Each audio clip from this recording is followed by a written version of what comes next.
Assalamualaikum warahmatullahi wabarakatuh. Anak-anak, kita akan melanjutkan materi bab ketiga, yakni tentang cerpen. Sebelum kita melanjutkan materi, Bu Nurul akan menyampaikan beberapa hal tentang cerpen sebagai pengetahuan awal kalian sebelum kita melanjutkan pada kade-kade selanjutnya. Apa itu cerpen?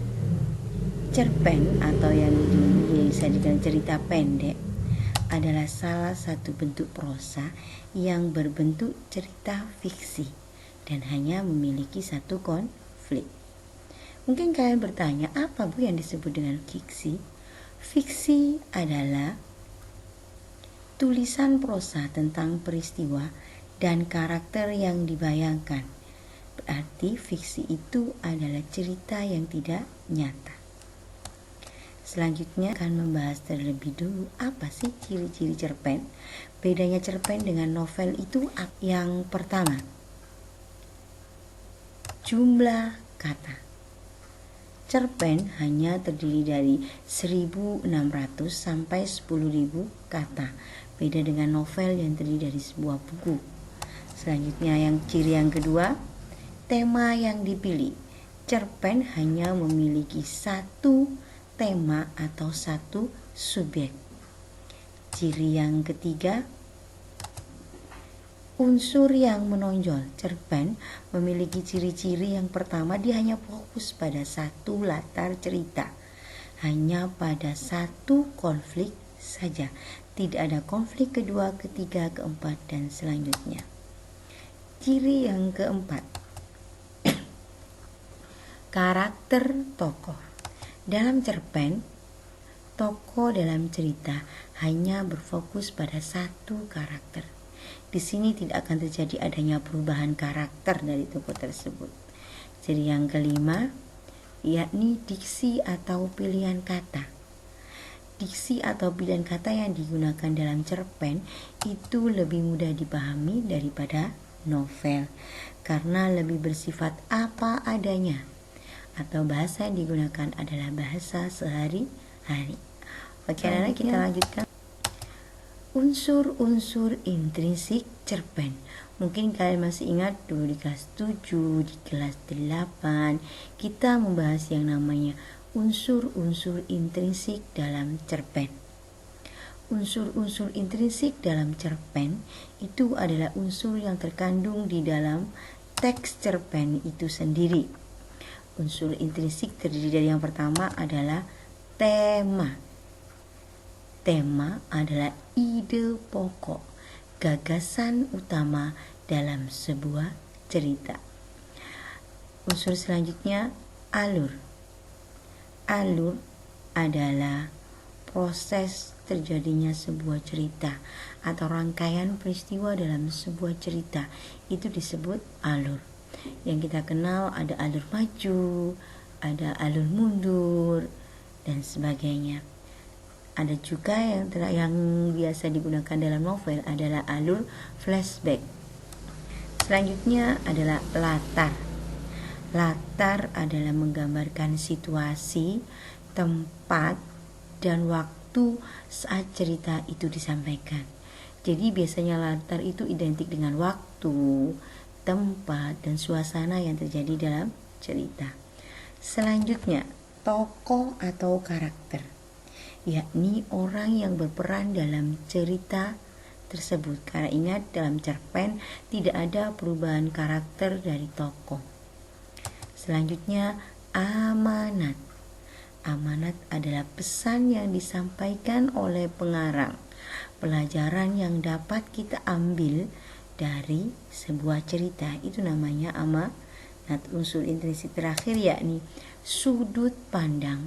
Sudut pandang ini adalah posisi pengarang dalam menyampaikan cerita. Yang dimaksud posisi di sini adalah kedudukan pengarang dalam cerita itu bagaimana sih? Lah, biasanya untuk kata ganti sudut pandang ditonjolkan dengan menggunakan kata ganti. Ada kata ganti orang pertama seperti saya atau aku.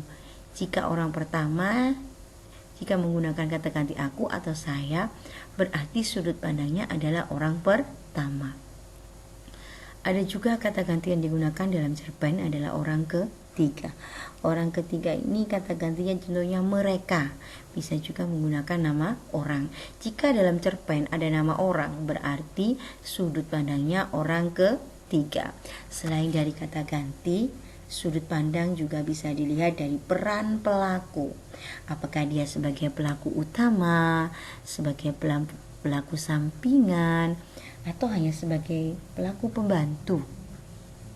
Itu yang disebut sudut pandang. Ingat anak-anak, karena unsur intrinsik adalah unsur yang berada di dalam cerpen, jadi untuk menentukan tema, alur, latar, tokoh, amanat, dan sudut pandang, kita membutuhkan yang namanya data tekstual. Data tekstual itu adalah bukti yang ada di dalam teks. Bagaimana anak? Insya Allah paham kan? Lanjutkan tentang struktur cerpen.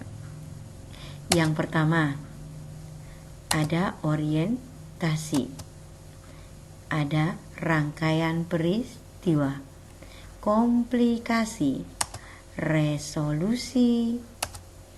Ya, ada orientasi, rangkaian peristiwa, komplikasi, dan resolusi. Apa yang disebut dengan rangkaian peristiwa? Rangkaian peristiwa adalah rentetan peristiwa yang terjadi dalam cerita sehingga membentuk suatu keindahan tertentu. Dari rangkaian cerita tersebut akan menimbulkan yang namanya apa? Komplikasi. Apa itu komplikasi? Komplikasi adalah berjalannya cerita sehingga memwujudkan suatu konflik atau masalah yang mempengaruhi latar, waktu, dan karakter tokoh utama. Dari komplikasi ini akan ditemukan nanti yang namanya solusi. Nah, struktur cerpen selanjutnya adalah resolusi. Apa yang disebut resolusi? Solusi atau penyelesaian masalah yang dicapai, atau biasanya lebih kalian kenal dengan ending cerita, itu namanya resolusi. Oh iya, tadi Bu Nur lupa belum menjelaskan apa itu yang disebut orientasi. Orientasi adalah penentuan peristiwa, gambaran awal latar, gambaran tokoh, dan waktu. Di dalam tahap orientasi ada pengenalan karakter, pengenalan latar, dan arah untuk memunculkan sebuah konflik yang menjadi menariknya sebuah cerita. Anak-anak paham kan? Dari tadi kita membahas tentang unsur intrinsik, ciri-ciri cerpen, struktur cerpen. Insya Allah sudah bisa dijadikan modal awal kalian untuk mempelajari tentang teks. Oke, kesimpulan pelajaran hari ini, cerpen adalah cerita non-fiksi. Cerita fiksi, bukan non-fiksi. Unsur intrinsik cerpen adalah tema, alur, tokoh, amanat, dan sudut pandang. Ciri-ciri cerpen: jumlah katanya dibatasi, tema hanya satu saja, karakter tokoh tidak ada perubahan, dan terakhir adalah pilihan kata yang digunakan. Selanjutnya struktur cerpen yang terdiri dari orientasi, rangkaian peristiwa, komplikasi, dan resolusi. Bagaimana anak? Paham tentang penjelasan Bu Nur dari awal sampai akhir? Semoga apa yang saya sampaikan bisa melekat di hati dan pikiran kalian, sehingga kalian akan lebih paham dan bertanggung jawab dalam melaksanakan tugas-tugas selanjutnya. Karena sampai di sini dulu materi kita hari ini. Semoga apa yang disampaikan Bu Nurul memberikan manfaat dan tambahan pengetahuan kepada kalian semua. Akhirnya, wabillahi taufiq wal hidayah. Wassalamualaikum warahmatullahi wabarakatuh.